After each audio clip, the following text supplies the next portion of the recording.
Gotta look at his notes. Who do you want AEW to sign next out of everyone in the world? Well, I guess the guy I wanted to sign the most would have been Jon Moxley, and all of you probably have already received it, but we did sign Jon Moxley to a multi-year deal.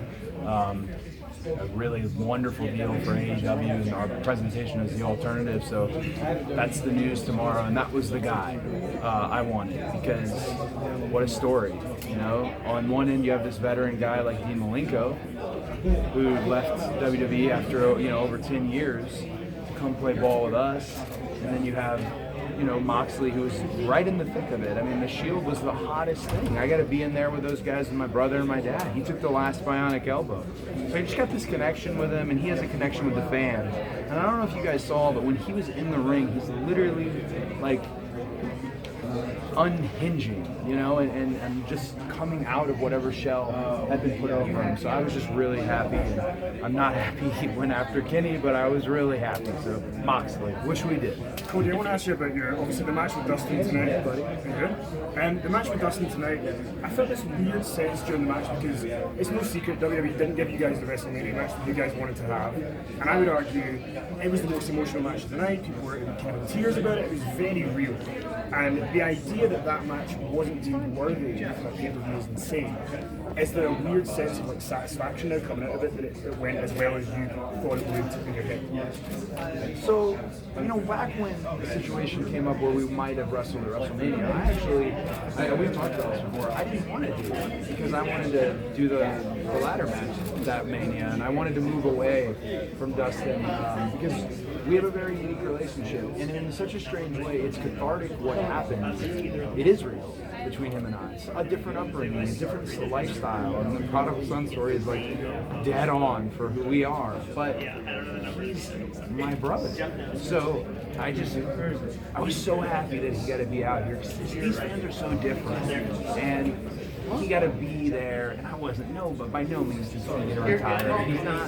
He's not done, and you go from saying I never want to be in the ring with my brother ever again to I got to be in there with him one more time, and just a really crazy experience out there. Honestly, I feel like I'm still in the ring, if that makes any sense, and that's why I haven't showered. And that's an old Dusty thing. Dave probably knows. When you hit a home run, or if you feel like you did, you don't want to go home. You just want to stay out there. But we have time to What was going through your head when Dustin brought out that Dusty's favorite shirt? Did he go too far? No. I mean, it's funny because I was clearly his favorite. well documented. No, he's a performer always, first and foremost, and it was something he didn't tell me about, and it's okay. That's the type of risk you take. And it sounds cheesy or whatever, but wrestling is it is art, and when it's done right, man, a performer to be able to perform on a level like that and do little things like that, you can't take that away from them. Sometimes it's a miss. That wasn't a miss. They chanted it tonight. I think Cody, the sledgehammer, the chair, a lot of people buzzing about that. Can you walk us through your thought process, the idea behind that, why it was important to do that? Okay, so I had a literal dream about this type of entrance, and I'll be, I loved when Triple H came out at WrestleMania 30, and it was kind of like Shao Kahn. It was really cool, and the throne kind of symbolized his reign. And man, I want to play ball. I'm not, I know we don't say competition, but it stands for itself, And I also want people to know this role, this executive vice president role, which I love and I'm excited about. I want to be a wrestler first, and that's great. We were able to do that tonight. Tony Khan setting gorilla and timing the show. That takes years how to learn. I mean, Gerald Briscoe, he was like the only guy who could do it for a long time. Tony did it tonight on his first try. So they don't always need us there in those executive roles. We were able to go out there and be wrestlers, and that, more than anything, not so much a shot at Triple H, more a shot at I'm not ready to dive into that role and lean into it. I want to be a wrestler first and foremost. I'm not done. I know that people think Kenny's the best, and I know that people think Chris is the best, and now Jon Moxley's the best. I'm always gonna be wondering, oh, well, what can I do? What's the step? You know? Was there any sort of a sense of satisfaction at certain points tonight, in the sense of, I mean, you've been getting the reaction for a while, but this was still a step up to me, even from All In a lot of ways. I felt this was more historic than All In some ways. You know, just first show, and just, I mean, you know, All In was a real emotional match too in a different way, but still, you know, this was more, I don't know, the whole chanting for your dad and everything like that, and people crying at the end. You know, it was a pretty amazing scene. So when it's done right, you know, you make people mad, you make people happy, and you make people cry. I just need the release. I mean, I was crying too, and Dustin was crying. It had to be a step up from All In, though. It had to be. Everything has to be a step up. That's why I said to these guys, hey, will you follow us? I mean it. We put our names on this. I mean, I literally burned the bridge tonight. I can't go back, and then I'm fine with that. I want us to play, and I thought the whole show needed to be a step up from All In, and I'll be like, to be more specific, Matt and Nick got screwed at All In. They weren't able to have the match they wanted to have. Tonight they were able to show the world their idea of tag team wrestling, and it's fire. Phoenix and Pentagon, absolute fire, and he and Chris is just such a legend. I got to design that entrance, and I don't know if it came off as, I thought it was pretty cool, but it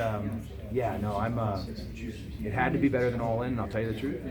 It has to, next time, whether it's Fight for the Fallen or All Out, they have to be better than this, and that's a tough task. I have a real question. Oh, yeah.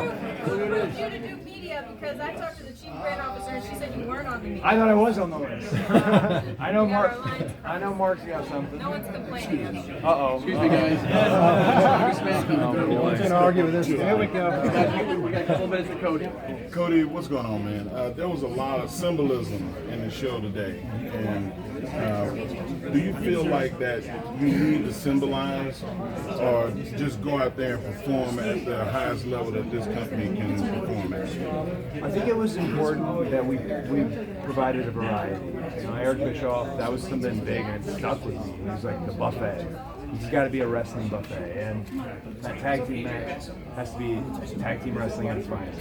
Kenny and Chris has to be bell to bell, war spray, all of that at its finest. And then what I do, I like to lean into the emotional character side of this. That's probably my wheelhouse. So I wanted all the symbolism.